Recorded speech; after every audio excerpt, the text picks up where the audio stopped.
Welcome to Daggers and Shadow Daddies. We're your hosts, Ryan and Adriana. Buckle up, Buttercup.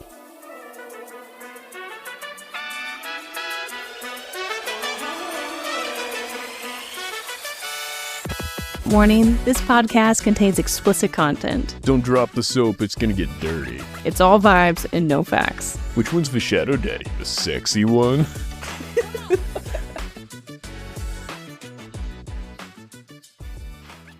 Oh, we got so many cool books.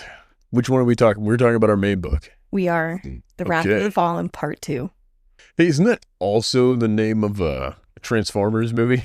No, it's not. Let me double check this. I'm pretty sure it is. That would have been a sweet name for a Transformers movie. There is one that has Fallen in it though, right? Yeah, it's what I'm gonna find. Let's see, what is it? Oh, Revenge of the Fallen. Oh, that's going to be book 5 here. That's true. This is amazing. First you get their wrath, then you get their revenge. I love it. Actually, the name of the 5th book should be Dark Side of the Moon.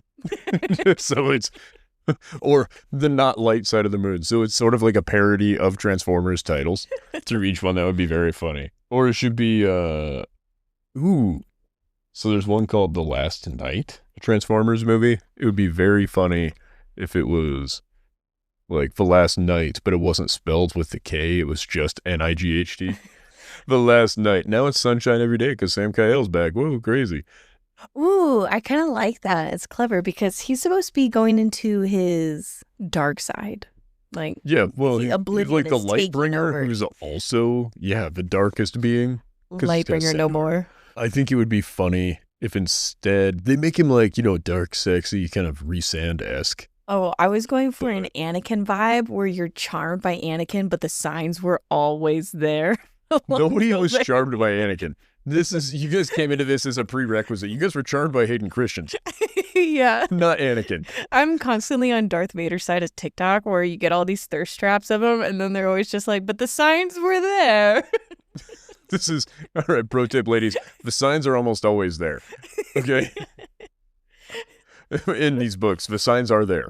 What were his signs? He doesn't have signs in Oblivion. Sam Cael? Yeah, that Oblivion, I guess, he's always had. He's like, I can't make a rational decision when Diana's involved. No, that means you're experiencing psychosis, Sam Cael. You should be able to make a rational decision no matter who's involved.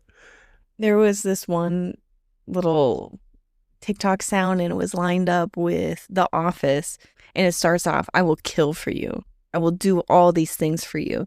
And then it switches to, no, I will be kind for you. I will be thoughtful. I will be this. I will be all these things that go against my urges. Because that's the actual work. Yeah. It's not hard to be like, oh, when they're involved, I lash out. Like, oh, you don't need an excuse to lash out. Giving yourself one is not an accomplishment. It's not something that person is doing for you. I like that. Being kind for somebody takes so much more effort. Yeah, it was just, I'd be there for you. Like, oh. Oh, like the song in the pivotal 90s sitcom, Friends. I can't believe I haven't asked you this question in forever, and I love that you just said this because I was wanting to ask you, what are songs that you have? For Sam Cael, honestly, there's so much AFI. Now that he's starting to get all emo, it's so much more fun, right? What I think for Diana is honestly dad rock. Dad rock? Yeah, you get some Creed and some Nickelback in there. Like, that's Diana music 100% through and through. Was it the Nickelback song where he's falling? There's like this video and he's just falling off a cliff. Yes. Is it the... No, that's Creed. It's Creed. Okay, I'm in the right... Creed. I think that's Hero, isn't it? Yeah, he's like jumping off this cliff and there's like this eagle that flies by. I don't remember which song specifically, but I do remember watching this with you, and it was the funniest thing in the world because they did the sound like as if he it was the sound by. As if he was literally falling off a cliff singing the song, and then you just hear the echoes through the canyon, and then you hear these little bird screeches, and then it's just smack. How deep is that cliff? It goes on and on. It's 3 minutes. Canyon. Yep. So what is the rate you fall? No, we are not getting into the math and would you fall that you could sing the song. Fine. I bet there's a great YouTube channel that would have all that. I bet there is. Perhaps Veritasium. I don't Little know plug this there for reference. it's a YouTube channel with all kinds of cool science. If you guys are bored after these books, the next natural thing you do, go to Veritasium. Look up what's so interesting about black holes. Perhaps how long you survive beyond the event horizon to when you're crushed by insane amount of gravity involved. I was watching that little animation versus math, I think is the name of the channel. And it's showing this little stick figure go through all of this into the black hole. And it really bothered me when he went past the event horizon because I don't know much about black holes, but I do know he was not coming back. But then he does come back. He's then in this infinite loop, which, oh my God, so on point with this book. Because what the fuck was this ending? Hold on. We're going to get into that because it is extremely tied into what you're talking about. Yeah, are we not? Why is the loop there for time, Adri, with a black hole? Why do we suppose that that's how that might work? I don't know. Gravity. Gravity I was going is into wormholes. You're going into what? Wormholes. Oh, God, I didn't think you said worm. No, gravity is the great unifier of, it's not a constant in the universe. Gravity is what we tie almost every other bit of science into. It's like the most incredible, mysterious, and yet really well understood in certain circumstances thing that happens. It's a constant that gravity exists in places where there's mass, right? Get where I'm going with I'm this? following. But what happens when you have something that's so incredibly dense, like a black hole, where the gravity is so intense photons don't escape? They're nearly massless particles. But how does this tie into, and I will hopefully link the video to this stupid little black hole animation. They have the little stick figure go into the black hole and he goes down, down, down into, how do we even know that these things exist? And it said something about Einstein had theories of what's inside of a black hole. How you can even have concepts of it, what's inside. And then they had a little stick figure down there and then he's fucking with his past self, throwing shit at himself. And then he just goes into the loop and then he's now his past self. Okay, so we're going to get into special relativity. We don't need to get into it. Okay, so you have basic relativity, right? Which is E equals mc squared, which, I mean, everything follows everything else, right? Energy equals the mass of the body times the speed of light. Yeah, energy equals mass of the body times speed of light squared. The speed of light is a constant, what you would consider a constant, right? But as light gets to the rim, I'll say, of the event horizon, what happens to the speed of light? It's manipulated, stretched, warped. It's changed. Let's go with changed. You're right. All of those things true. 100% true what's happening. Photons are being pulled.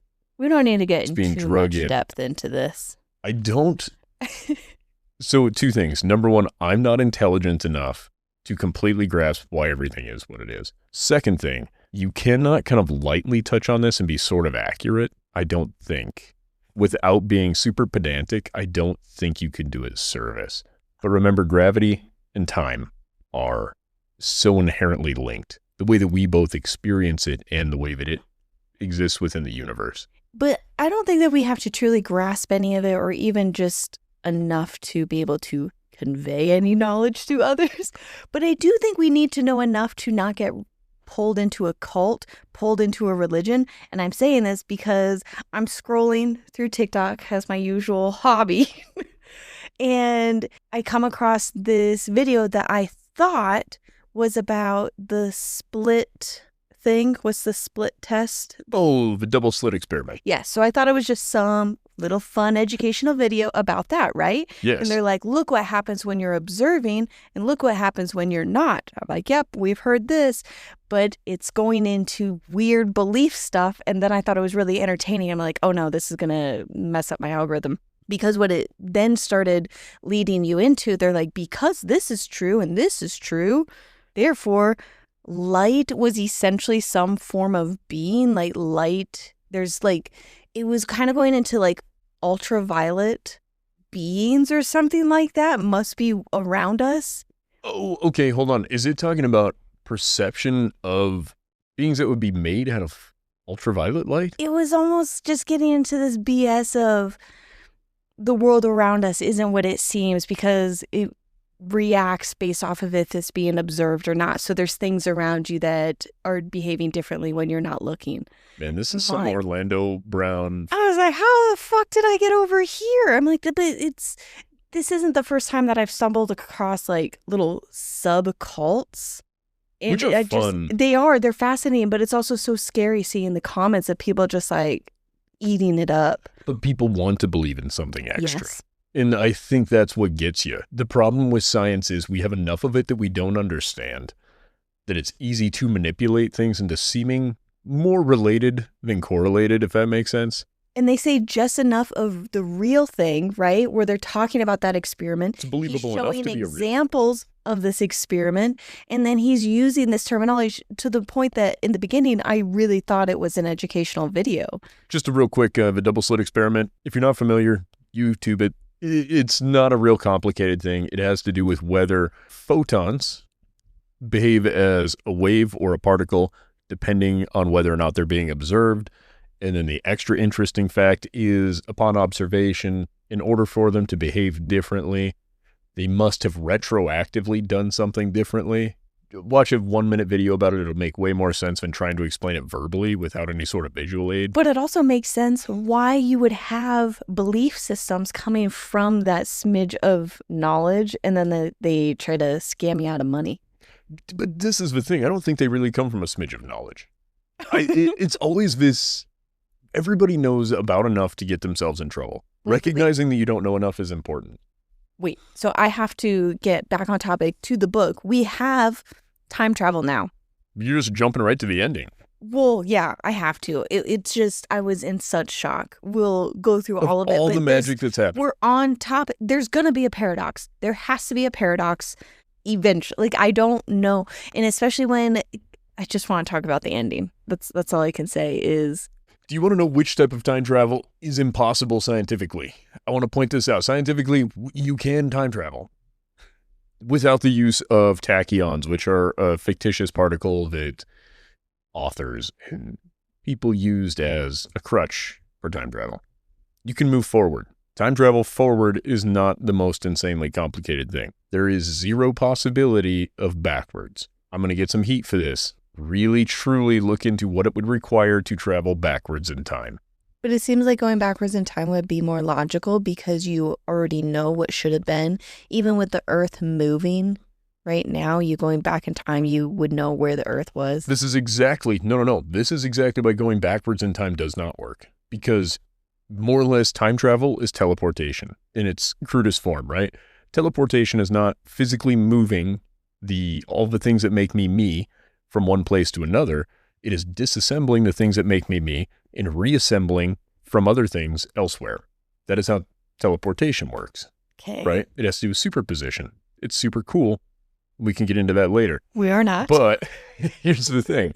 What we don't have is the ability to, in an ever-expanding universe, put particles back on a position where Earth was within the universe, because the Earth will never be there again. Does that make sense? We cannot reassemble particles at this point, at this time, now that we're beyond that point. The Earth has moved past there in a universal scale because it is expanding. We can, theoretically, reassemble ourselves at a point further on. We predictively know where the Earth will be in 100 years to a certain degree of certainty. Yeah, but that's going into teleportation, not time. That is time travel. It's the same basic concept. You're not introducing matter or energy into a point where it has not or does not currently exist. You are assembling matter and energy at a point where it already exists, but you're just changing its use case to be you. Matter is transformed. It's all transformative. Nothing comes from nothing. And that's also where you get into other belief systems where, because of that, therefore, I don't know, there's like things about like their spirits just hang out there type of thing because they don't actually leave. And one could, if you're religious or you have that belief, you can have any number of other things going on. Moving forward in time creates no paradoxical issues for the most part. That makes sense. It's always backward in time, and that's backward in time cannot work for the fundamental reason of the Earth is no longer going to ever be in that position. Who wants to go forward in time? Really depends. I'd like to meet my great-great-grandkids. Maybe my great-grandkids. Do they want to meet you? It's not their thing. It's a selfish thing. I'm time traveling, not them. If they don't want to, they move forward a few months, whatever. We're just dodging each other as we go.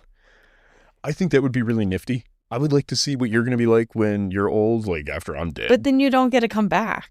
No, I know. I think like this is when let's say I get diagnosed with something terminal. Oh my God. Rich people would just use it to their benefit. They would just jump forward in time and then enjoy their wealth in the future. They're enjoying it now. I don't see where rich people gain much, to be real honest. The spending power of their current wealth is as good as it's going to be unless we have a real catastrophic global issue where suddenly their wealth is worth more. Yeah. less. Like you'd have to have de-inflation. Wait, we're getting off topic again. God I'm damn sorry. it. We're getting onto you topics I right now. love We're science. supposed to be talking. Can we talk about science instead? No, this isn't a science podcast. Welcome to Daggers and Science Projects. This is my third new intro. We're 3 episodes into a new season. Look at me go. Okay, we finished our book. Oh, yeah, we did. Hold on. Before we get into that, you've introduced that there is time travel now. There is time travel in our book. Time travel ruins every series. Tell me how much you enjoyed this book, other than Back to the Future. Sorry, Back to the Future. Okay. I called you as soon as I finished reading it because I was so distraught that it was done. Because I was like, what happens next? This was my favorite book out of all of them so far. Better than the first one? I think so. Better than the second one? I think it is. Oh. And I would only tweak one thing. It feels so unfinished. The best description I could come up with was a stupid hallway analogy of you start in a hallway and you're told that you just have to get to the end of the hallway and then it's all done, right? You just get to the end of the hallway and then you get to the end. You're like, all right, made it to the end. And they're like, nope, there's a door. And it's like, you go through that door. That's like the cliffhanger. There's right? another hallway when you open the door. Yeah, exactly. But that's okay because you at least made it to the end of the hallway. No, this feels like you walk partway down the hallway and there's like, you fell asleep. No, there's like a giant hole preventing you from going to the end. You're just stopped and they're but like, they're doing construction on it. In 2 years, they'll patch the floor and you can walk the rest. And then there's a door to go a different direction. You're like, oh my God, no. What finished? Nothing finished in the book. And so I feel like it's my favorite book. And also I feel distraught. Now, maybe this is just a little dungeon crawler Carl coming into this, but bear with me. What if you're walking down the hallway, there's a hole in the floor, it leads to the floor below you, where you came from the whole time. But you need to grab a plank from that floor to then walk all the way back up through this hallway in order to get across this hole in the floor. No. That's kind of what you're doing with time travel. Time travel is you go back, you change something back there so that you can move forward in the present. I just feel like, you know what, going back in time, it's going to be okay. It's going to be okay. There is no... we're just starting over because things didn't go the way that we wanted. Everybody wants that. That's what happened is Mira was not defeated and now they get to start over and try again. And this time they're going to do it. Okay. Yeah, that's how I'm going to cope with that because I was so distraught of like, what happens? I want to know where we're at in time. And that's my biggest issue. And like, is the next book going to be the past / current for Diana, but the current for Sam Kyle? Well, yeah, Sam Kyle has to be living in the present. Is she going to be there in both places, wherever she went? So this is where we get into the issue of rearranging matter and teleportation. And her sister was not freaking out when she saw Caden. I re-listened to the ending. Her sister never freaked out about Caden. Remember, Diana and Caden used to be a thing. In the first book, her sister's just like, oh, Caden's not that bad. Really? She was like that? It was more so like, you don't have to listen to him. He's an asshole, but you've got nothing to fear. You could beat his ass. Was kind of her whole thing. Yeah. I don't believe... And now I want to listen to the first book. Does she have bangs in the beginning of the first book? No. No, it's before the first You would have talked about the bangs for a while. Oh my God, maybe you did talk about the bangs for a while. I don't know. I seem to recall we had a discussion about bangs in this, but it's hard to tell which book we were talking about. Yeah, it threw me through a loop. I have no words other than... What happened in this book? I feel distraught and unfinished. I'm just going to keep poking you a little bit. What happened in this book? Don't take me by chapter yet. Just give me the broad strokes. I have the memory of a guppy. I don't even know what happened in this book. Okay. All right. Fair enough. give me then instead, before we get into the chapters, before you review everything that you're thinking, just give me your feeling on the book. How many stars are we giving this bad boy? 4. I'm surprised. I'm in agreement with you, actually. Really? Okay. I'm going to say, I'm going to give, it's a 4-star book for Adri's grading system. I'm surprised you didn't say 5. I'm happy you didn't say 5. I'm giving this, for my enjoyment, I'm going to give this a 3. It was better than nothing. It was better than not reading it. I'm glad I read it and I enjoyed this book. The ending took a half a star off for me, but that's because I don't appreciate time travel. And I'm not bothered by the time travel or the ending. I think I'm bothered that there wasn't a finished task. Like have this feeling of when I end a Friday afternoon with a task incomplete and ready for Monday. That's the feeling that I have. Oh, I know. You're a very task-oriented individual. Yeah, and I felt like we started this book and we had a list of tasks. I knew we couldn't get them all done. And I even mentioned this when I was editing our last episode. I said something like that of, well, we can't get it all done, but we're gonna get something done. Yep. And I don't feel like we got anything done other than they failed. Therefore, they go back in time and they're reattempting at a different angle. Do we have a prediction for the next book, whether it's a singular book or whether it's a 2-parter? I don't know. I'm going to predict the next book is 2 parts. It'll be book 5, part 1, part 2, because it's too much to get done. Do you know in Spider-Man when Doctor Strange wipes out the memory of Spider-Man from everyone? No, this sounds right to me. I don't remember it. No, I don't think that movie counts. It worked that movie I think he did it. He wiped it right from my memory. Yeah, he wiped out the memory of Spider-Man from everyone.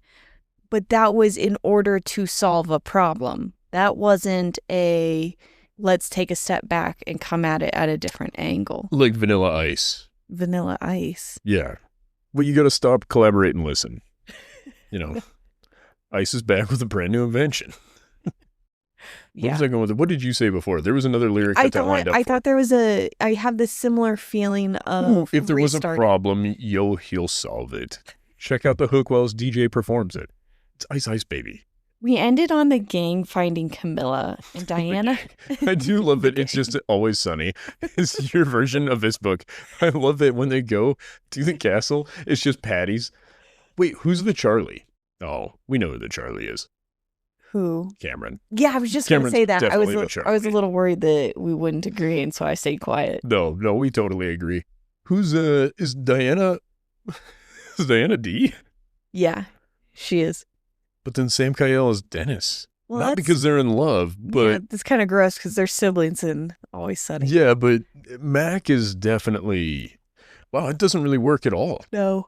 Caden is more of the Dennis. And Mac is actually more of the... Who's the other brother?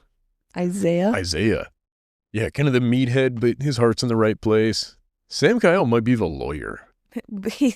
Yeah, because then he gets addicted to crack. That's Oblivion taking over. Hold on. That was Dennis. Oh. No. We're back to Dennis. Oh, I'm thinking of the preacher. The preacher, he's like this good person, then all of a sudden he gets addicted to crack. You thinking of Cricket? Yeah. It's amazing. Also... You guys should check out It's Always Sunny. Skip the first season.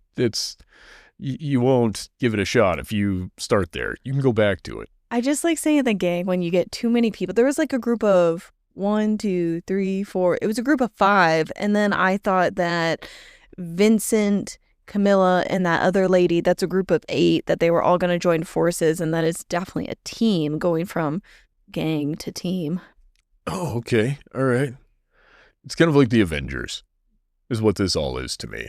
Other than they're not really all any good people. The Avengers aren't really all good people. That's sort of the point, isn't it, of those books, that they're sort of self-centered and too powerful to be controlled by a government. And I don't really understand the superhero stuff either, guys. I'm not the guy for that either.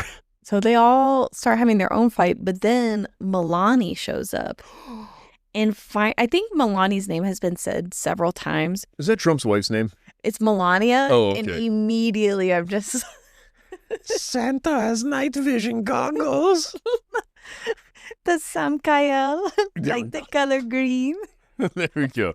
Does Sam Kyle wear night vision goggles? You can't do the accent. If it was anybody but Melania, it would be so inappropriate for you to do that. But I love how ready for it you were. I'm so proud of you. We're not cutting that. I like my suitcase. Wasn't that Baron? Yeah, it's the same little accent. I think it's really cute. I don't like this woman at all. I don't know that woman.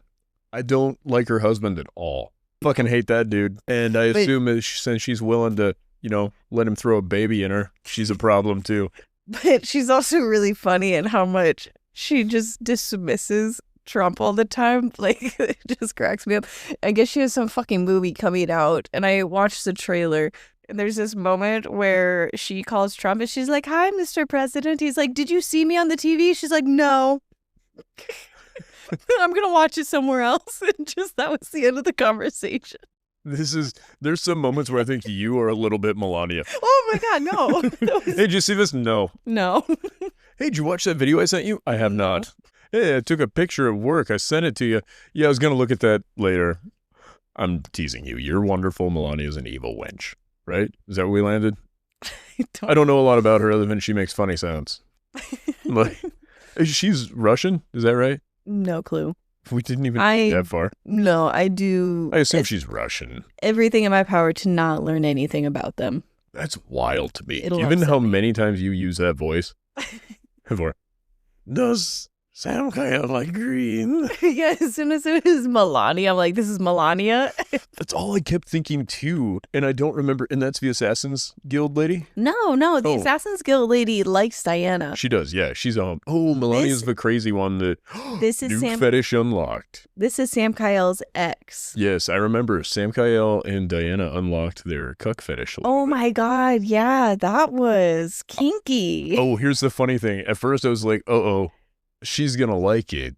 That's going to be an issue, but Sam Kyle is going to feel terrible about it. Then only to learn that Sam Kyle was in charge the whole time. I'm like, what the fuck is happening? They are just... This poor woman is just a... collar on him. They both have collars. And that's definitely kinky on purpose. Well, it's a dog collar. Yeah. We've all done it for free beer. Okay. You didn't do that? No. Oh, dude. Do you remember the old bar in the town that we used to live in? The dive bar that the people bought it. They did have a collar in there. No, they did. One of the bartenders, she had this collar, and if you let her turn it up to 10, and she would just randomly hit the button once in a while, you'd get a free shot.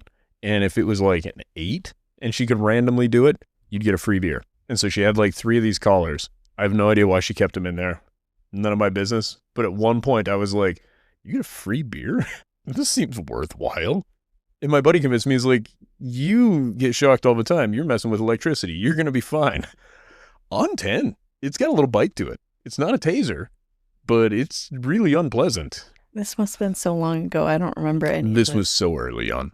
It was. I can't. You were really angry at the time. That sounds about right. Yeah, because you were like, really, for a free beer? And I'm like, whoa, listen, this is $5. I was an idiot. That's why I had to quit drinking. When you're such an alcoholic, you're like, put the collar on. I'll take another beer, please. It was just last episode. You were actually just fucking talking about alcoholics and addiction. I don't know what your rant was. I said that you're never an ex-addict, if I remember it. Yeah, that was that was the gist of what you were saying. I was getting lost even while re-listening to it. And I even admit in the time that we were talking that I got lost. But yeah, no, I think it really shows how deep you were into. Dude, it's on the list for sure. I saw no problems with this. Like, yeah, blast me. Oh my God. No, different. I meant with the collar.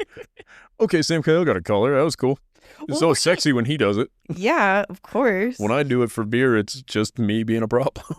But yeah, there was something about trying to make Diana watch. Yeah. Her fuck Sam Kyle. But before we get there are a lot of really great parts before we get there. So Milani, Sam Kyle's ex, showed up with the warships for the medallion. Camilla was in a fight and then I think severely injured. I keep listening to this book right around the time I want to take naps. And I feel so guilty when she lost her hands again. Okay, she did. Okay. There was something about her being injured. I missed what happened to the medallion, but obviously it's been captured. But at the end, she says she made a deal with a new powerful being. and I don't know what that meant. Who did? Camilla. We don't know. I don't remember which powerful being it was, other than I thought she made a deal with, oh no, not the Forerunners. What are they called again? There's another group of powerful people. Is it the Celestials and Gods? Past the Celestials and Gods. There's something that exists, Primordials. Oh. That's what it was. So I assume that she made a deal with one of the primordial beings. Maybe, because she's just like, oh, fuck. And then we get into Sam Kyle was obviously captured. He has a collar around him to deafen his power to such a degree. How that even got around his neck, I don't know. They got him by surprise when they were fighting. He wasn't watching. Somebody hit him with a 2x4 and he's like, woke up. He's like, what the fuck? And it's just this whole scene with Sam Kyle being like, disgusted by her sexiness. Yeah. This is the hilarious part. You have this man that's trapped in like a cell, and this woman just keeps throwing herself at him, his ex. It's a room, first of all. It's a nicely furnished room. I imagine he's staying at like probably not like a Four Seasons type room, but maybe a Hampton.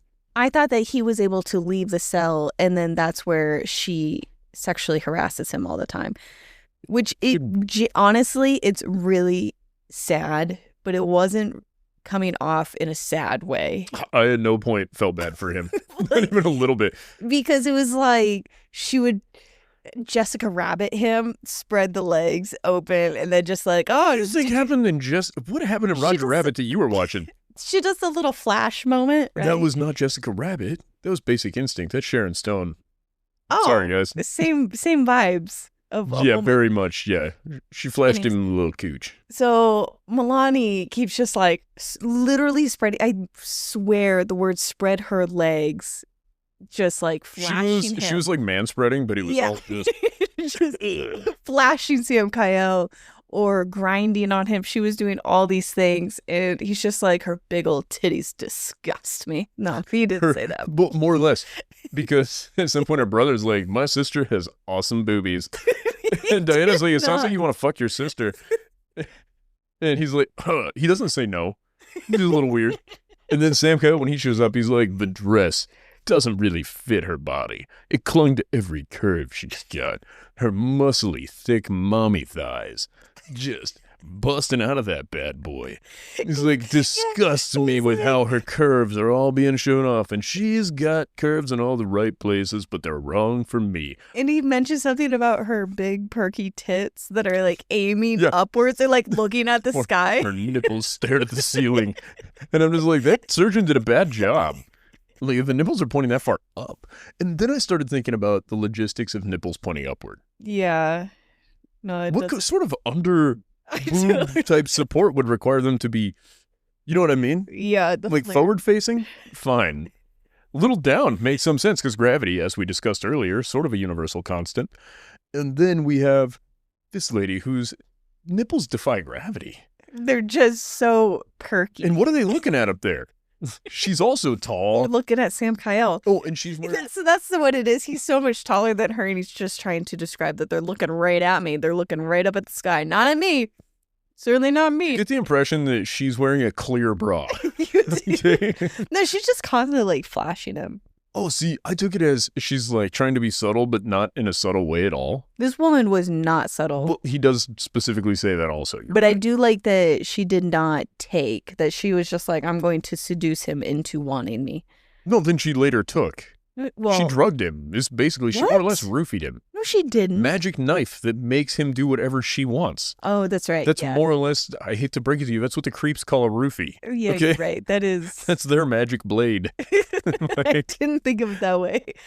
But okay. It's just, I like that she was, she tried it the honest way. And when she didn't get what she wants, she did what a girl boss does. You know what? She made it happen. So, before the blade got involved, Diana shows up. And disguised as a guard. Disguised as a man. And I love how it's written that Sam Kyle kissed him. He slams his mouth over the guard's mouth. Yeah.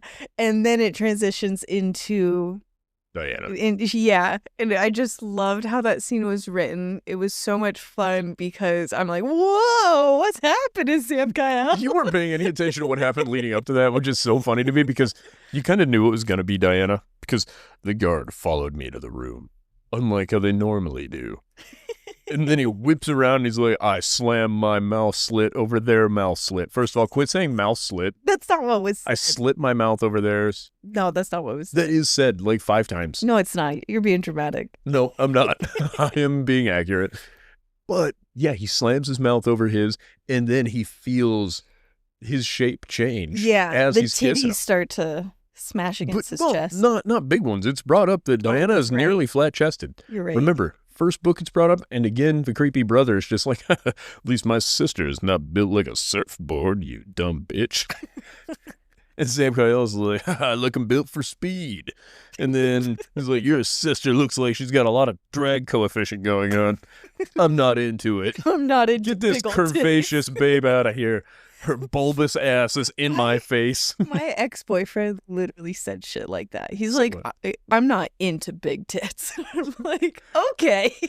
You're like, you're in luck.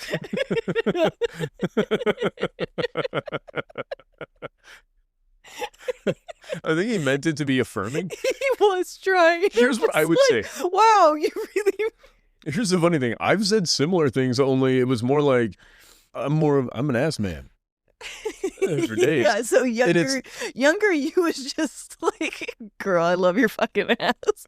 And you didn't even acknowledge the other titties of just... The other titties? It's just the other titties in the room. Yeah, no. No, it was just like any time of just like anything about boobs or whatever, you're just like, Sure, take or leave them, whatever. Yeah, you were like, take it or leave it, I want your ass. As he was just like, yeah, you know those big titties my ex-girlfriends had? No. Gross. Gross. Gross, they're all jiggly and stuff. It's terrible. They disgust me. You know, here's my thing with this. I'm going to be real honest. There's nothing wrong with whatever anybody's got going on. There's somebody out there for everybody. There is. It's just so... I cannot imagine a world in which I would describe a woman's tits and then go, disgusting. Gross. Gross. Other than, I guess, some of those people, like, you've seen, like, botched surgeries where it looks like they've just stuffed a basketball in their chest and, like, got skin over it somehow. You know what I'm talking about? Yeah. It doesn't look like they could, like, you could punch that boob and you might break a fist. It just looks rock hard. I think that's less appealing. So you're being a little hard on Sam Kyle. He did not say he was grossed out. He's just like, essentially, it's just not doing it for me because she's not my wife. My wife. He's obsessed with his wife. It is so lovely. It is. But I think it's somewhere between what we're saying and what you're currently saying. It's really hard because how would you even go about sharing how beautiful this woman is and how real of a temptation this could be for anyone else? Sam Kyle would never need to. That it makes absolutely no sense. It's weird that the author chose to want to give this man a cookie for not being a piece of shit. That's all this is. Because Diana's described this woman. The creepy brother has described this woman. You could have had any other character describe this woman so that you could understand Sam Kyle's temptation without Sam Kyle having to acknowledge it. I think, yeah, because I've heard where you've described other women and then I see them and I'm like, what the fuck? You've left out a lot of details. But they're not details that enter your mind if you're legitimately not drinking that in. But when I think of being younger and the guys, how they would talk about these same scenarios, they wouldn't do what Sam Kyle did. Sam Kyle is definitely better than them, but they would do this, like she was so hot and I turned her down. That's what I'm saying. It's give him a cookie for not being a piece of shit. You don't. But need Sam bonus Kyle points did this better than those types of men. Yes and no. Sam Kyle did this better, I think, because he didn't even allude to the fact that he had an inkling for the impulse. And I think that that's good. He did a great job there, where it wasn't like he's like, I was tempted, but I love my wife. That didn't come up, and I think that's perfect. Yeah. But he did still go like, even with her smoking body. And you're like, what? No. Just be like, this bitch kept throwing herself at me. And I was like, no, be gone, bitch. Be gone, demon. Yeah. Be gone, demon. What would he sprinkle at her? In lieu of holy water, what would you use? I don't know. Hmm. But overall, we have quite a bit of this woman is trying to seduce Sam Kyle while he has a collar on. Yeah, which you were a little bit into. You're like, yeah, walk the big man around like a dog. Hell yeah, brother. So he's wearing a collar. Melanie keeps trying to seduce him by spreading herself everywhere. He started making out with Diana while still in man form. They can't get caught, so they only mac out, and then he finishes himself off in the shower. Oh my God, I forgot about that. This is my favorite, because he's like, I knew she'd smell her on me if we fucked. So I did the right thing, and I went in the shower and blasted those walls. And here's the funny thing to me. This is a ship, right? Yeah. I don't know what sort of, like, they have this incredible running water system on the ship. I don't know how it works because they're in the sky. They're not getting water that they're processing from the ocean. No idea. So this is onboard water storage, but airplane bathrooms. You know how that works? I do-ish. Okay, so we'll pretend that it's not necessarily airplane bathroom. Let's just say it's a ship bathroom. What happens in the ship bathroom is you just purge that stuff out there, right? Goes in the ocean. The fish piss in it, so can you. Situation. Imagine Sam Kyle, who's been pretty pent up. He splooged all through that drain, first of all. Ew. That drain's definitely clogged. Ew. I'm just saying. That's what happens. Hair and stuff goes in there. Stop. That clogs You're drains, grossing and me so, I'm sorry. You're grossing. Drains full of semen No, do not we often don't function well. Stop it. We don't need to go into Somebody depth. needs to clean the drain. That's all I'm saying. The P-trap's full of Sam Kyle seed. And that's how they get their kid in the next book. That crazy lady goes in there, scoops it out. Ew. Turkey basters it. Her brother's like, I'll do the basting. He's a creepy little bastard, isn't he? Oh, my God. Anyway, he does. He's like, I had to go out there and Finish. take care of myself. Then he's like, but I had to wash her off of me. And I'm like, wait, how would she have smelled it on you? You were showering anyway. And if you got so wound up and horned up that you were just having this heavy petting max session, you could, I don't know, maybe I'm too easy in this sense. I could probably dry hump to completion. I also think Diana had a clicker for the collar too. No, she does not have control of his collar. Yeah, I think she does. She was the main guard. She doesn't give the guards that. Get out of here. Then the guards would be like, suck me, beautiful, to Sam Kyle. Oh, my God. I'm just saying, there's no way they wouldn't. The way this book works, it would have gotten weirder. You're right. That didn't happen. Correct. None of the guards made him suck him off. So, oh my, fuck. He said it didn't happen. Nizmira gave Milani a dagger to spell someone to love you. Oh, where did that dagger come from? Caden. Correct. Who was it made for? Diana. Nice. Then things get cucky. And I'm like... Well, hold on. Diana does SEAL Team 6 shit, I might add. Before you even get to this point, Diana's trying to bust in there so she can take the warships down from inside. She goes into the master control room. Sam Kyle is stabbed with the knife. And then he's pretending this whole time that it's working. And I was disgusted by him. Oh and God. First I of all, was you like, were disgusted by him when he was under a magical spell? He wasn't ever under a magical spell. No, I agree. We're disgusted with him afterward, but I'm saying in the moment we're not. Diana's... all right, this is just where you don't win, Sam Kyle, and neither do you, Ryan. Because if I tell you our master plan is you to pretend that the woman that just stabbed you, that it worked, and now you need to go feel up her thighs, have her sit on you. I forgot about that. Yes. And he's smooching on her neck. Yeah. Yeah, he was getting into doing it. all of that. It would still piss me off, even though it was my plan. Yeah, I know. I was like, you don't have to execute the plan that well. Here's the thing. If you're ever in this situation, dear listener, and you are stabbed by a magical knife and your that spouse... doesn't work. Hold on. The knife does not work. This is fair. As a magical device to make you love them, it is still a knife. Your best option is to grab that person's hand and just fillet yourself. End it right there. It's the only way you die happy and as a hero. Because, yeah, I was getting all pissed off at Sam Kyle. I'm like, well, at first I was like, oh no, poor Sam Kyle. This happened. He's how are we going to get out of this, Diana? What are we going to do? And then he's just like, gotcha. And then she's like, has to say, like, I know it was my plan. I'm like, and what? What? Did he have to be rubbing her thighs, or could he just rested his hand on her Really thigh? jumped some stuff. Could he have Diana's SEAL Team 6 thing does not go well.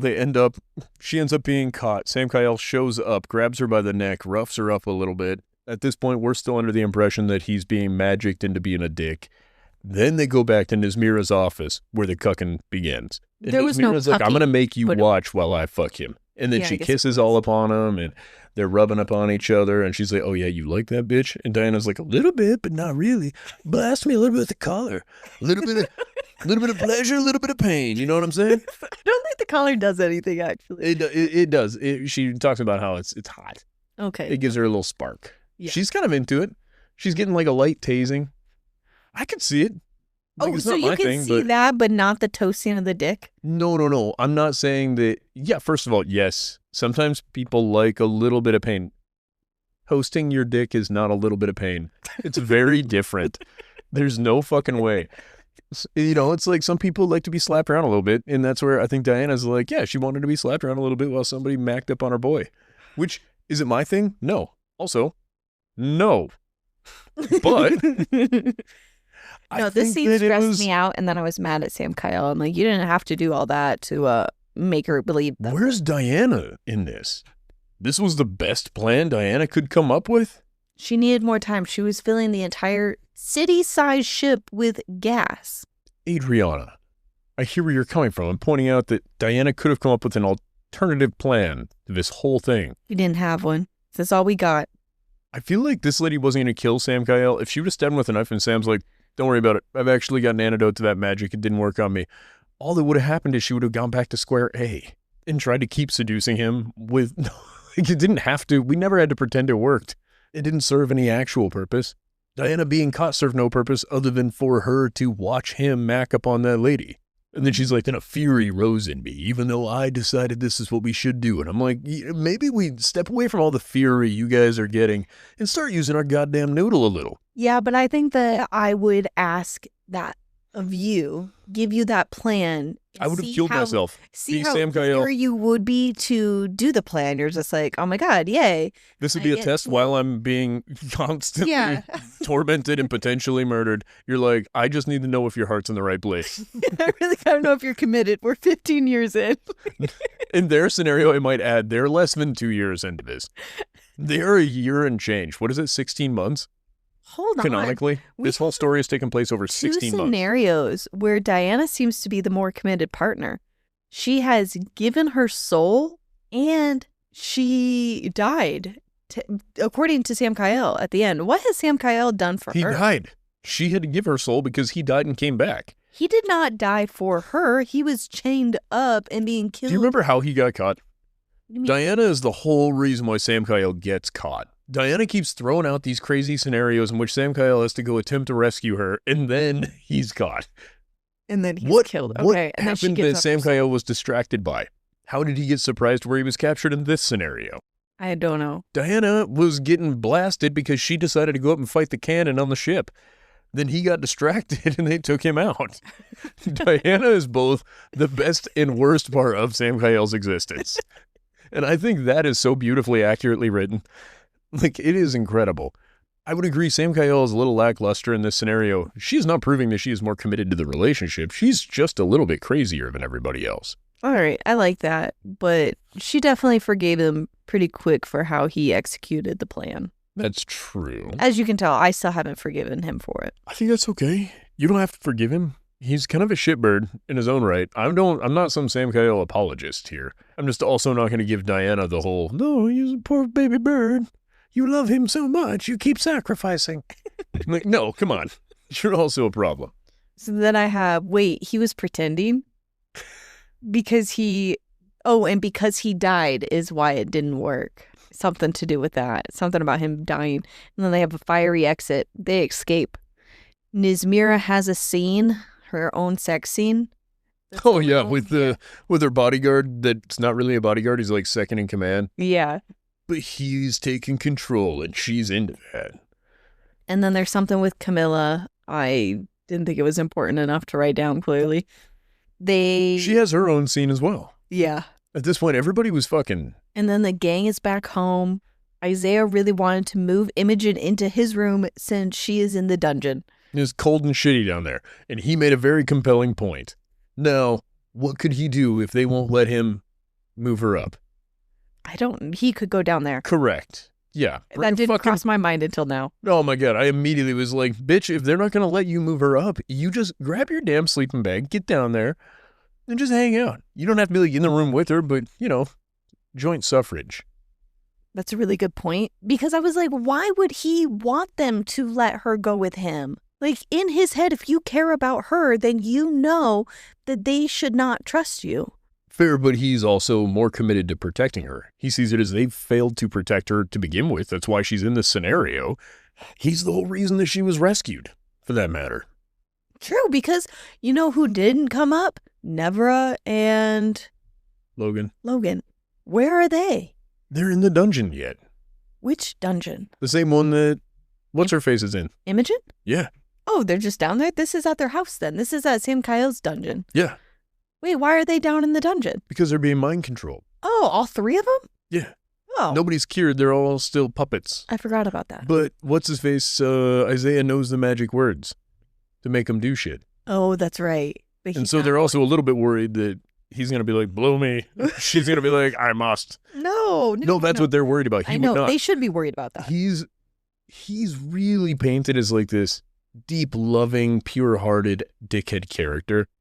He might be my favorite one of the brothers, frankly. Other than I really want Caden to come back and be a badass. Because Caden was my favorite villain. I think he has a potential to be just as cool as Sam Kyle, but I'm worried what they're going to do is instead of making Caden a Billy badass like he should have been, from the first book, second book even, third book, Caden was still a Billy badass. I think they're going to kind of neuter him when they make Sam Kyle the new Dark Horse type guy. Because Sam Kyle still got a little bit of a... You think of him as blonde, I think is the way that I can say this, and it'll make sense to everybody. Okay. Yeah. Oddly, I do think I'm following. Listen, that was a stupid thing. I'm glad you're with me on this, though. You still think of him as a blonde dude.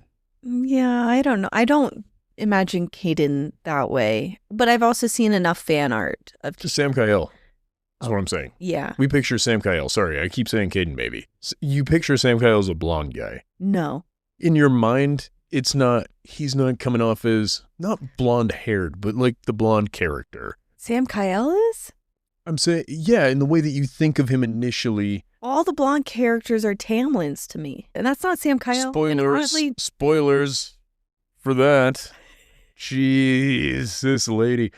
Similar in the sense of he's presented as ultimately good and not overall complicated in that. Sam Kyle seems like he's ultimately a good guy. We're introducing the Oblivion stuff because we're giving him a little depth outside of just Captain America-esque niceness. I see the blonde guy character as the guy that's like, I'm a good guy. That's what I'm saying. Nice guy type. I'm a nice guy. Yeah, nice guy. And that's where we kind of see that a bit with Sam Kyle. He's just not proven to not be that way yet. But I'm saying he's not somebody that's presented as dark and complicated. The only time we get any darkness from him is when he's like, I lose all reason when Diana's threatened. Other than that, we kind of don't get anything where he's not ultimately doing the high horse nonsense. So now we're getting Oblivion in there that's going to add some depth and some darkness to his character. Because that's the difference between him and Kate. I think there's still a disconnect because you have the nice guy character, but the nice guy character isn't good for the woman. Sam Kyle is a actual nice person, and he's good for Diana. Is he? Yes. I present you with this. You're just going to battle me on this. No, I'm not. I think you're right. He's not a character like the other one that you discussed that we shall not name. Yeah, I can't name him. Yeah. It's not like that. It's more so, no part of him was kind of bad. There was no bad boy aesthetic to Sam Kyle leading up to this. What? Really? Do you really think so? His armor is silver. He's kind of the light bringer. All he had was a black sword that led up to this whole thing. That's the only time. And all he did was cry and moan that he had used it. Up until this point where he was bamboozled. But I think that falls into why I thought he was a good person. Like, he doesn't do this, I'm a nice guy, you should date me. No, I agree. He is a good person. For all intents and purposes, he is a good person, but there's not a conflict. There is no such thing as just good and just bad. So we've given Caden a little bit of humanity by showing his love for his brother. Yeah. Now we need to give Sam Kyle a little bit of darkness, bad boy type shit, which is why we've introduced Oblivion as more of a personality trait than a sword. Right. And I think that's what we needed, because otherwise he's so fucking one-dimensional. And I get that he is good for Diana in a sense, but also most of the bad shit that's happened to Diana is also because of Sam Kyle. They're kind of together. They're a problem together for the universe. I'm almost getting some Venom vibes with Sam Kyle, that Venom has always been inside of him and now it's just like going to consume him. I think that's the idea with the Oblivion situation, right? It's the symbiote of Sam Kyle. But I don't think that... No, I guess I'll run with that. I lied. I think that's an excellent point, and I think that's sort of the point of Venom even. You need kind of the anti-hero portion of it, but I wish that we had just stuck with Caden being that way, then Sam Kyle being complicated in his feelings toward Caden. You made a comment that you think that Caden will die by sacrificing himself or something like that to protect Diana. And I believe that more than ever after finishing this book, because there were so many comments. There was something about, I don't remember who said it, but that they were just like, well, that's not going to happen. And they're like, why? Because Caden wouldn't allow that. Because he would die for Diana. It was like something alluding to that. Yeah, not just the fact that currently if she dies, he dies. Right. But also he values her outside of that. Exactly. The way he defended her when they had to go meet the old people in the other world and all this other shit. Like, Caden still has this deep care for Diana. But he did have a sword made to make her love it. Yeah. Yeah, he had a roofie sword made. Yeah, he did. He's not a good guy. No. But he is a complex character. And now he's with her. Oh my God, we haven't even got to one of the worst things that have happened because I was so caught up on everything else. But where are we at? We had the assassins will fight for Diana. Gods and goddesses question Nismira being the firstborn, like, but are you? And then we learn next, they find Gathrael's chalice filled with blood. And I think it's actually filled with other gods or other people's blood in there too. And it sounds like he was with a goddess and she was taken from him and he started wars for revenge. And she had a child. And that child was him and that goddess's daughter.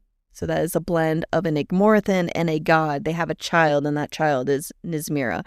And that is why they took Garth's woman and child, because they were very scared of this like super baby. That's true. And then they got one. Yeah. So Nismira is not actually Unir's child, but he raises her as his own. And he is such a shitty dad, and he doesn't acknowledge it, even in death. No, he kind of does. He kind of doesn't. He acknowledges that he keeps trying again. He's like, so I raised this one, and I fuck up. So then I have these two other ones in order to defeat her. And then I fuck up with those two. So then I have my fourth child in order to go against all of my own children. And I guess we'll see where that goes. First of all, how many of his children are Igmorathan? Technically 0. Well, I mean, like, blood children or... Is Caden his child? Wait, yeah. How did Caden become... Is Isaiah his child? When did they... The only child that is not Igmorathan is Sam Kyle. Wait, I feel like I missed something very important.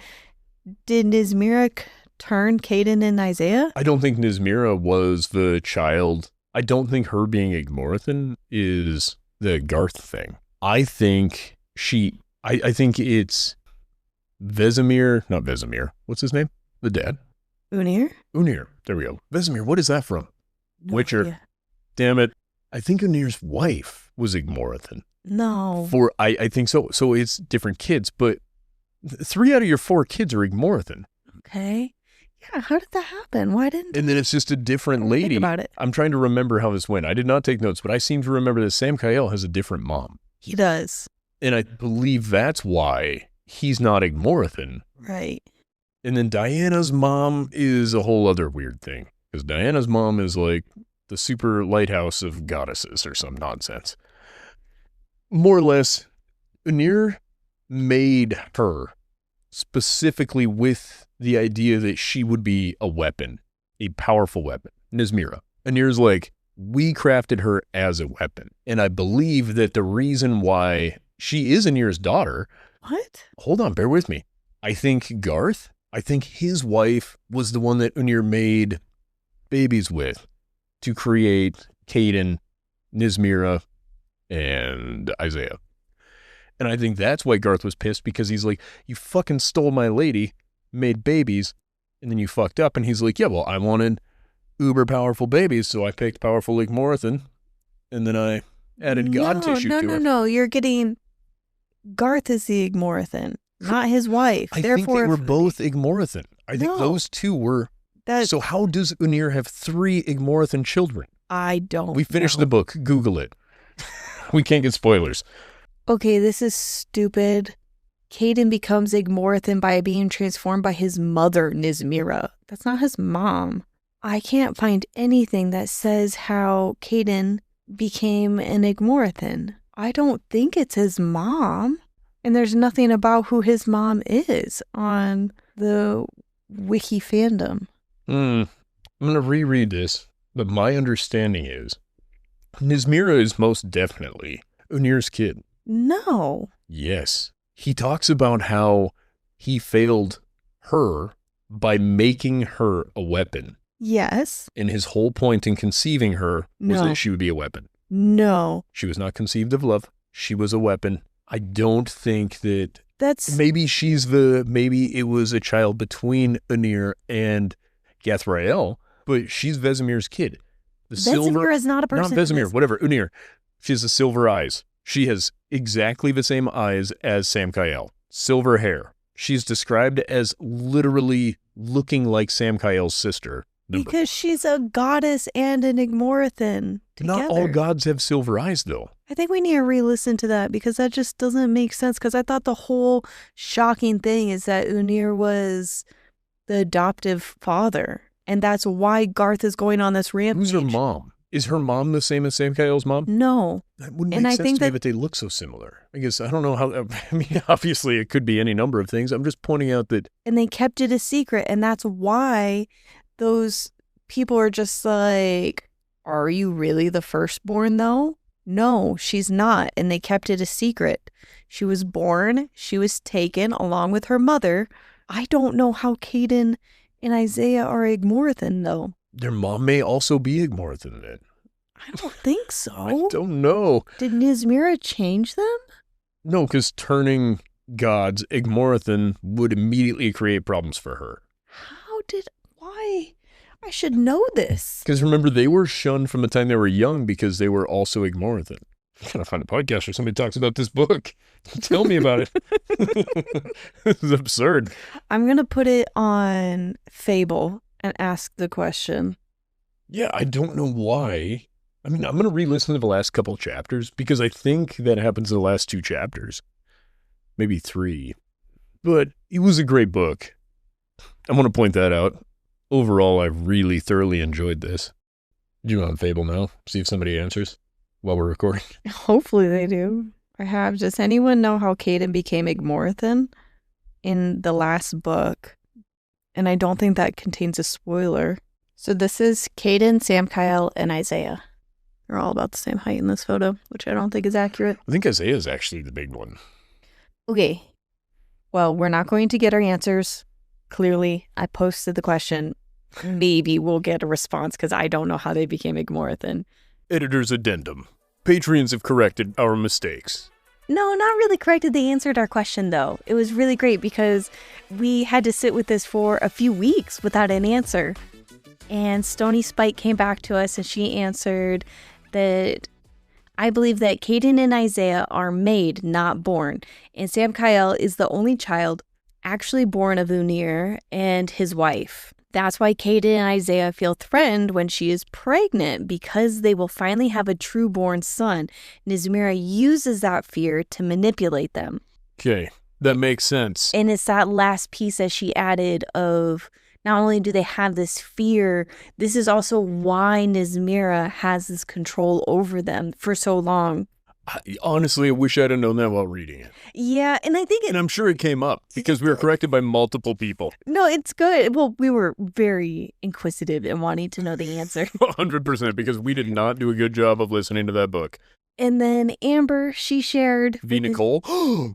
No. The author. No, it was not. Although she's got a different name, and she's like, actually, guys, I'm checking in here. That would be so funny. That would be insane. Amber V. Nicole, if this is your pseudonym, don't listen to our episodes on your third book. No. Wait, is that the author of this book? Yes. I knew it. So Amber shared, I know it's a little confusing, but Unir made Nizmira, Kaden, and Isaiah with Gathrael's blood. And that's the part that I think I kept getting stuck on, because it was with Gathrael's blood. I was thinking, bloodline, like his children. I'm just dumb. It's because they have said that they were made and it didn't click.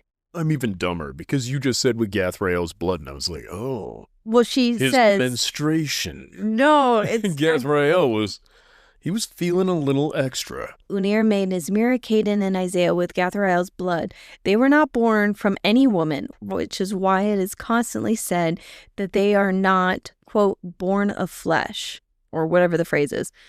Nizmira... Miraculous conception. Nizmira also made with Unir's blood in a way that made her not just Igmorthan, but also part God, which made her stronger than her brothers. Oh, I really like that added bit there. That what separates Nizmira from her brothers even. And even what makes her better in some ways than Sam Kyle. Well, Sam Kyle's... he's his own beast. I don't know. I don't think she's better than him. It sounds like she's... more powerful? What is it called with marijuana, the extract? That's what I'm thinking. You're saying she's concentrated. Yeah, concentrated. But I love that you could have went with orange juice and you were like, marijuana. Well, I'm thinking of even with synthetic vitamins. Yeah, no, you're right. Yeah. Synthesized extract. That's her, of gods. Well, God and Igmorthan. Because she's made. But how does that make her any different than Diana? She's very similar to Diana, other than Diana isn't made of God. But there's more to Diana than we are being told. She's God of Light, is her mom. Yeah, there's stuff about her mom and dad. Then her dad is ultimate celestial handsome writer guy. And then she got turned into an Igmorthan by Kaden. Yeah, so I think ultimately she's going to be the best. I hope so. I think we're just going to have to wait till the next book. And we can't have a mini episode within an episode. We're kind of Inception, and we have to let them get back to listening to the rest of it. Okay, fine. Well, enjoy our mistakes. If there are more corrections to be made, please don't hesitate to comment. We love seeing the comments and better understanding, and we're super pumped for the next book. Diana is captured. She's in a cell with Unir. Sam Kyle has always had oblivion in him, which we learn. And Unir is acting like he was a good dad, but disowned by all of his children at this point. But then I think that's a little unfair, because I started thinking about how Sam Kyle really admired and looked up to his dad and was definitely the golden child. He was raised, as all the babies are. Not enough rules, too many rules. Mm-hmm. Dad had seen what had happened to the older ones by then. Did you get a response already? No, sadly. It was just somebody liking the post. I got really excited Son of a gun. there. I was like, wow. Yeah, they were on top of that. I was like, dear, we got an answer. No.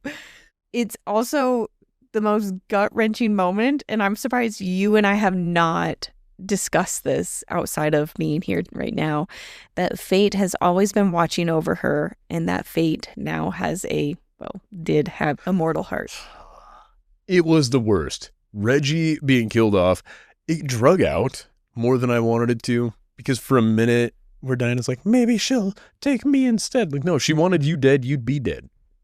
That wasn't her goal with this. What do you feel about with fate Let's call him Reggie. Let's Look, give what him do a you real feel about name. Reggie being involved in her life from the beginning?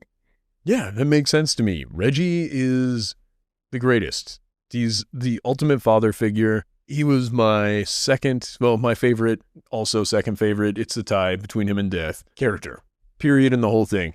The fact that he became mortal, you kind of called it. You didn't kind of, you called this. I did. I was getting these vibes that he was showing signs of becoming a human. And I wonder if we're going to get... Becoming mortal. Yeah. Big distinction. Yeah, becoming mortal. And I almost wonder if he's going to be... I have Christmas movie vibe where you have this character that becomes a person and then they do like a little wink at the end and they just like go about their day. What am I thinking of? Why is that? Do you know any Christmas movie that does that? Where they go about their day as a mortal person? No. You have the whole Christmas movie. You have this character that... Okay, give me your description again. Start it from the top. Let's say, hypothetically, you have Santa and your Christmas movie and all this stuff, and then he's no longer Santa, like, it's all gone, it went away, and everyone's sad. And then, as the movie's getting ready to finish up, you see this guy that is actually the Santa guy, but he's not the magical person that he is. He's just a human that's going to go about his day and live the rest of his life being a human. You're thinking of Santa Claus with Tim Allen. It's sort of it, but not quite. Like, I'm thinking that Reggie is not gone. Yeah, you think that he's going to show back up just living as a mortal. Yeah, just living as a mortal and just going about his day. Reincarnation style. Yeah, the death didn't let him die, but he's letting him live his life as like a mortal. Yeah, and I think you're right. I think that's the only way for it to go. I still think it's ultimately very sad if he comes back as immortal, given all the people he cares about are immortal. Sort of like Miska, to be fair. I've had this thought too, where they're like, oh, Sam Kyle and Diana have this daughter figure. That's lovely. No, she needs... Sam Kyle and Diana need to die, because otherwise Miska grows old. They stay 28 forever. There we go. Reggie will live out his days being the dad to Miska.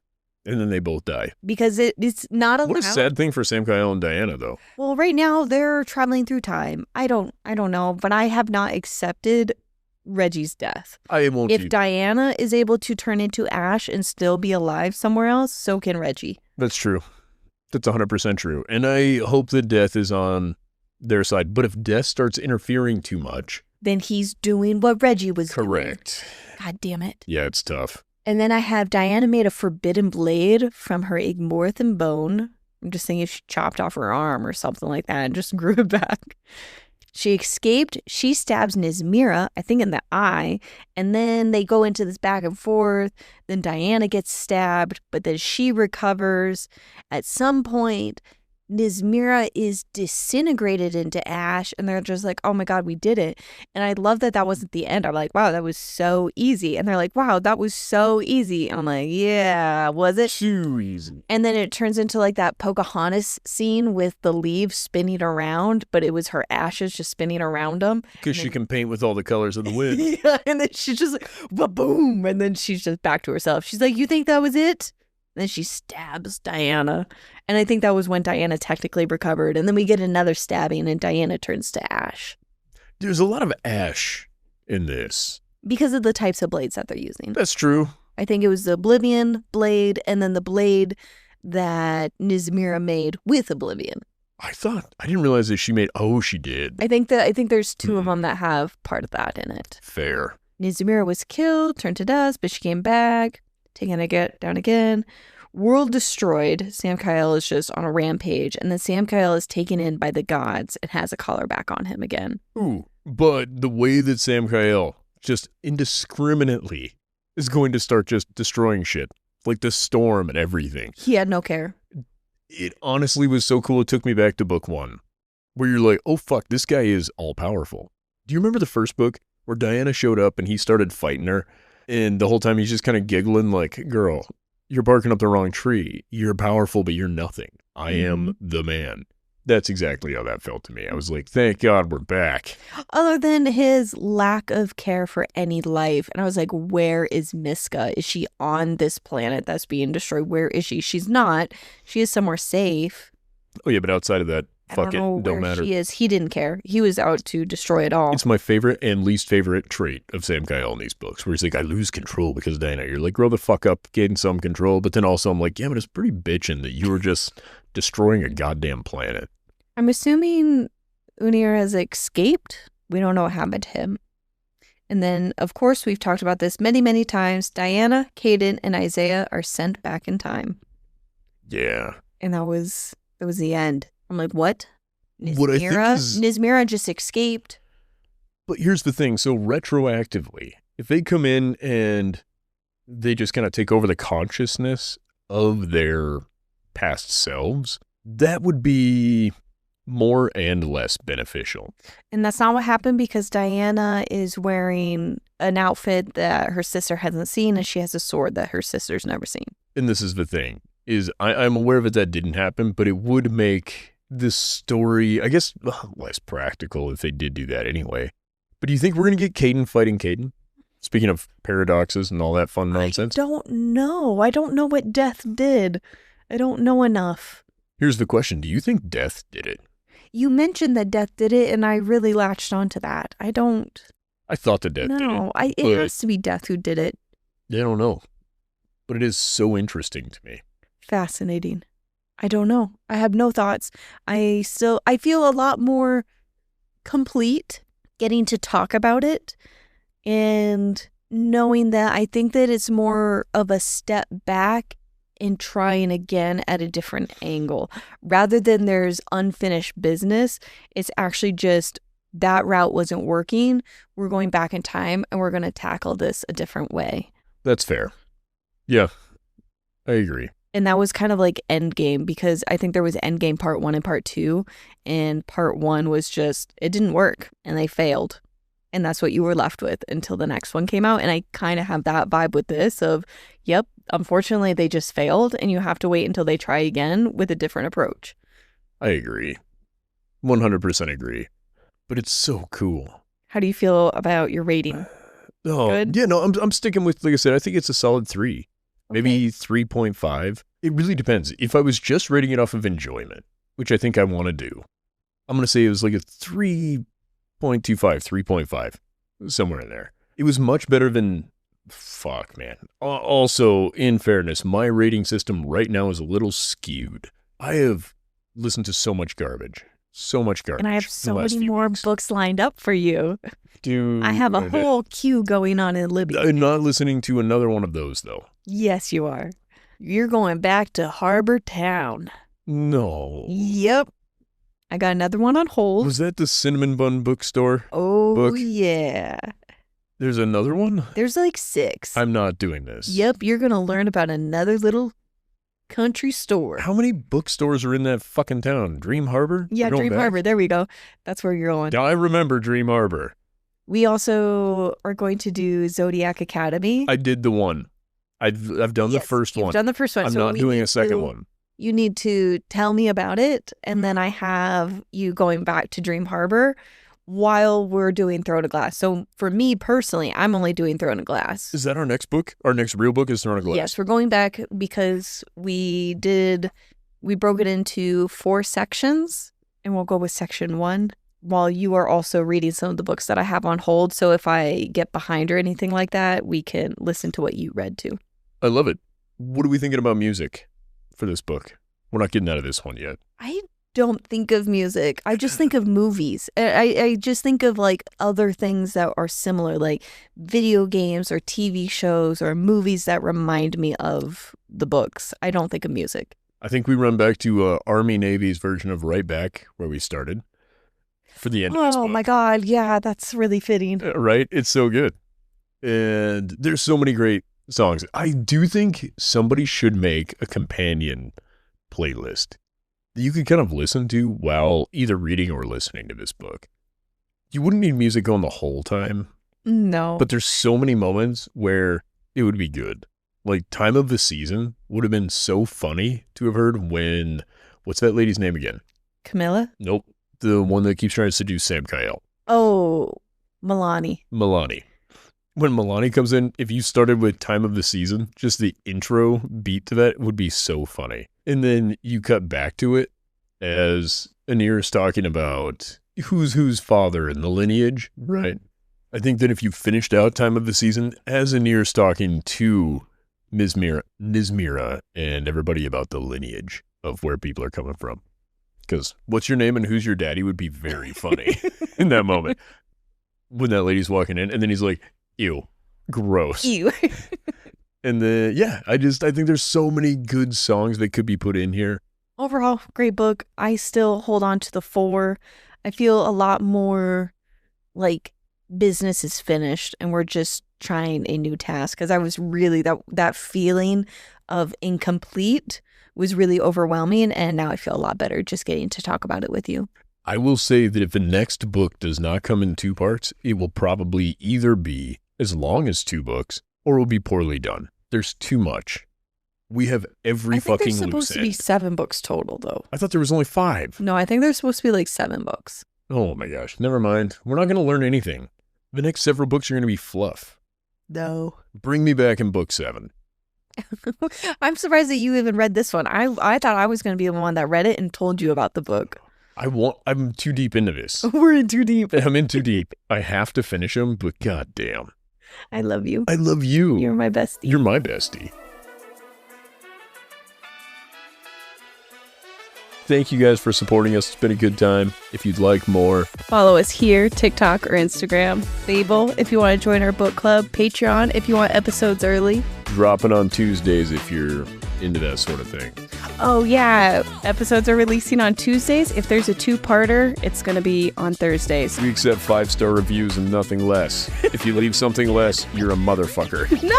Oh. Honest reviews. Not that honest. Only leave a review if you're willing to be a 5-star honest person. Should we come up with something mean to say to him on the way out? I kind of want to pick on him. No, I would say love you. Bye. Oh, you can tell him that you love him. Okay. I won't. Love you guys before Ryan bullies you out of here. I'm fine with most of you. I love you, bye.